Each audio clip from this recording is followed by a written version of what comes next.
How you all doing out there? Thank you. Thank you.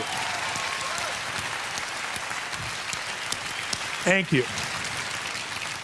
I'm honored and I'm blown away, even though this is my 25th year plus doing this. I've been doing this for a quarter of a century now, which is quite amazing for me in the process. Thank you. And I've had the privilege now of working with more than 3 million people live in events from more than 80 countries around the world. So at this stage, I got to tell you something. I could be an idiot and I would know that there are certain patterns that cause people to be fulfilled, to be happy, to fit, to be strong, to feel alive, to be vibrant, to have passion in their life, to do well financially, but even more importantly, emotionally, psychologically, spiritually, in their health and their relationships. And there are also patterns that make people frustrated, overwhelmed, depressed, sad, lonely, cause them to be struggling financially, struggling with their body, struggling intimately.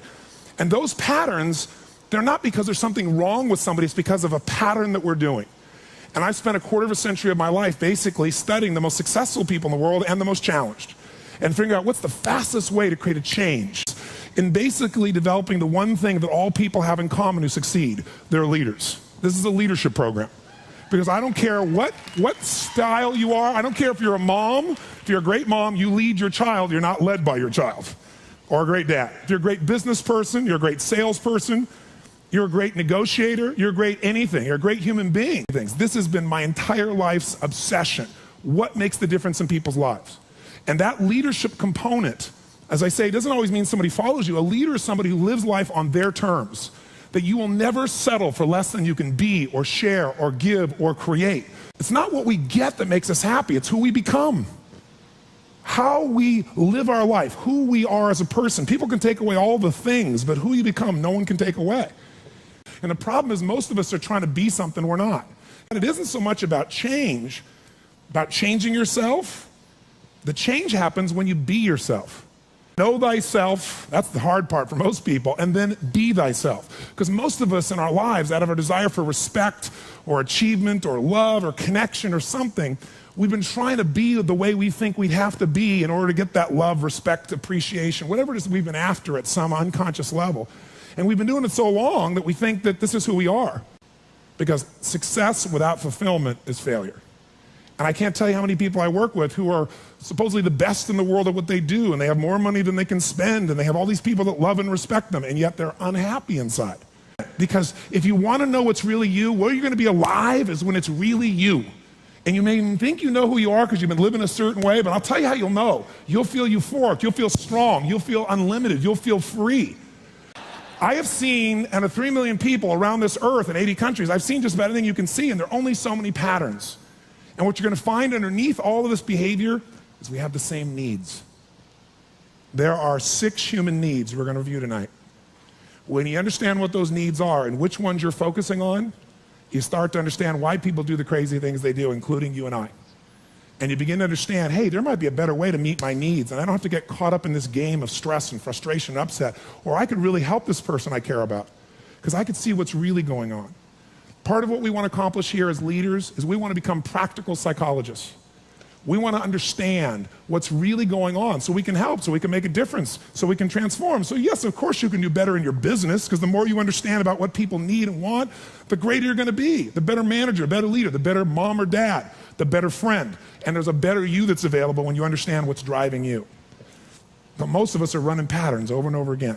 And we want to free that up. To free it up, we got to break the pattern. We got to do things that are different. So we're going to do something different. I'm not here because I believe in positive thinking. If you think that's what I believe, you don't know much about me.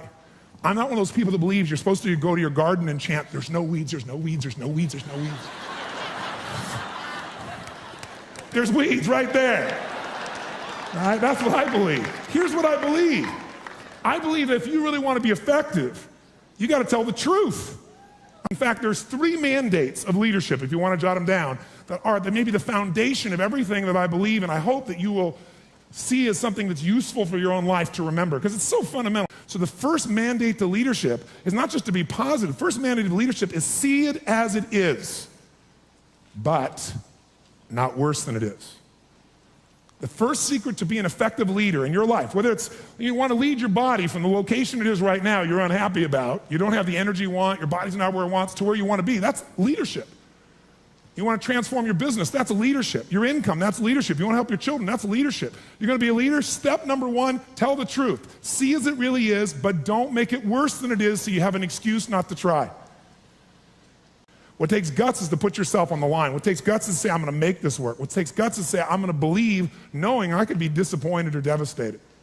But you know what? Disappointment's a good emotion if you learn how to use it. Anybody can see it as it is and maybe be honest, but here's the real secret. Can you come up with a vision? Step two is see it better than it is. That's part of what we're going to do this weekend. Seeing it as it is, you got to be honest. And there's not anybody in this room, including me, doesn't have areas of their life that can be made better. But if we can figure out what they are and tell ourselves the truth, regardless of what other people think, then we got a chance to make a change. I learned something from General Schwarzkopf, one of the best leaders I've ever met. And I got a chance to spend quite a bit of time with him over the years. And he said to me, Tony, I'll tell you the secret to leadership. He said, the whole secret to your life, for any group, any individual, is no individual, no organization can get better till they can admit something's wrong. And so you know what the problem is? No one wants things to be wrong, so we compare ourselves to others who are doing better than so we can feel really good. See, he raised the standard. He went to step two. Step two is you got to see it better than it is and set that as your standard. A standard is something you don't go for. It's not a goal. It's something you live, breathe, and find a way to get to no matter what. If there isn't a way, a leader makes the way. Is there a difference between should and must for you? Yes or no? You better believe there is. So when that standard is a must for you, you're going to find the way. Finally, the third key here is once you see it better than it is, make it that way. You got to take massive action. You got to be resourceful. You got to find the way to make it you want it. So this weekend, first thing we're going to do after a while is you're going to get real clear about how is it really? How is your relationship really? How is your body really? How is your career really? How are your finances really? All of us in this room, as different as we are, and you can look around, you see every gender, race, probably religion, belief structure in this room. The one thing I bet we have in common is we won't settle. How many came because you want more? How many came because you want more? Say I. Oh, say I. So whatever that more is that you came for, more energy, more focus, more determination, more confidence, more certainty, more love, more success, more playfulness, more of your body being where it is, more of your spirit alive, whatever it is, I can tell you this, whatever you think you came for, that's not why you came. Because I've done this for 25 years. I'm not saying you won't get that too. But what brought you here and what you're going to leave with is going to be more than what you thought. I can promise you. You want to know what makes us happy? Progress. That's it. I don't care what you've achieved. If you don't feel like you're still growing, if you don't feel like you're still contributing, if you don't feel like there's some progress in your body or your mind or your relationship or your business, if you don't feel like there's progress, you're going to be unhappy. I don't care how big your life is compared to other people. Progress is the game, my friends. It's being alive. And if we're going to be alive, absolutely. Whatever your game plan is, it's ultimately to get to a certain feeling. And the truth is you can have it right now. This next few days is the beginning of that path, and we want to take it to a whole nother level. And let's start now.